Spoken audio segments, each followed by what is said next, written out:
ছাত্রদের মধ্যে সীমাবদ্ধ নাই, সারা দেশের ছাত্র জনতার আন্দোলনে পরিণত হয়েছে। এই আন্দোলনকে সফল করার জন্য সারা বাংলাদেশ থেকে ছাত্রদের সাথে সমন্বয় করে রাজপথে ছাত্র জনতার যৌথ প্রতিরোধ গড়ে তুলতে হবে। গতকাল রাতে আপনারা দেখেছেন জনগণের দৃষ্টিকে ভিন্ন খাতে নিতে বিএনপির নেতা কর্মীদের মনোবল দুর্বল করতে, বিভ্রান্তি ছড়াতে ওই নব্য হিটলার শেখ হাসিনার পেটোয়া বাহিনী ককটেল বোমা নিয়ে বিএনপি অফিসে উদ্ধারের নাটক করেছে।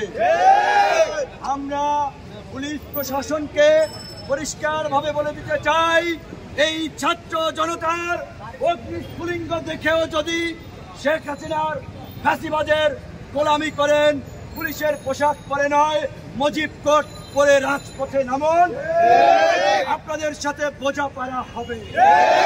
ঢাকা বিশ্ববিদ্যালয়ের ছাত্ররা বিজেপিকে 1 ঘন্টা সময় দিয়েছে ক্যাম্পাস ত্যাগ করার জন্য।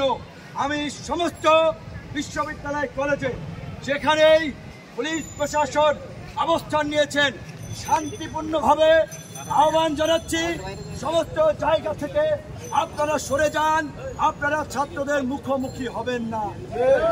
এই ছাত্ররাই আপনাদের ভাই, আপনাদের ভাগিনা, আপনাদের স্বজন, আপনাদের সন্তান। কাজেই একজন নব্য হিটলার খুনি শেখ হাসিনাকে রক্ষা করতে গিয়ে আপনাদের হাত আপনাদের ভাই বোনদের রক্তে রঞ্জিত করবেন না। আজকে দেশে আপনারা দেখেছেন উচ্চ আদালত এই কোটা ব্যবস্থার যৌক্তিক সংস্কার না করে, সমাধান না দিয়ে 4 সপ্তাহের স্ট্যাটাস দিয়ে একটা জটিল পরিস্থিতি তৈরি করেছে।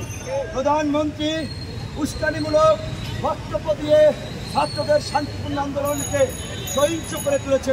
কাজে আজকে বিচার বিভাগ, নির্বাহী বিভাগ, প্রশাসন কোনো বিভাগ এখন আর কাজ করছে না। দেশে একটা চরম নৈরাজ্য চলছে, সেমনিভাবে 75-এর পরে নৈরাজ্য চলেছিল।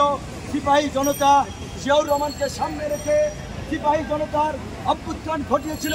আজকে আমি সামরিক বাহিনী, পুলিশ প্রশাসন, বিচার বিভাগ, আম জনতা, ছাত্রদেরকে সম্মিলিতভাবে এই ফ্যাসিবাদের বিরুদ্ধে গণ অভ্যুত্থান ঘটিয়ে বাংলাদেশকে এই নৈরাজ্য থেকে রক্ষার আহ্বান জানাচ্ছি।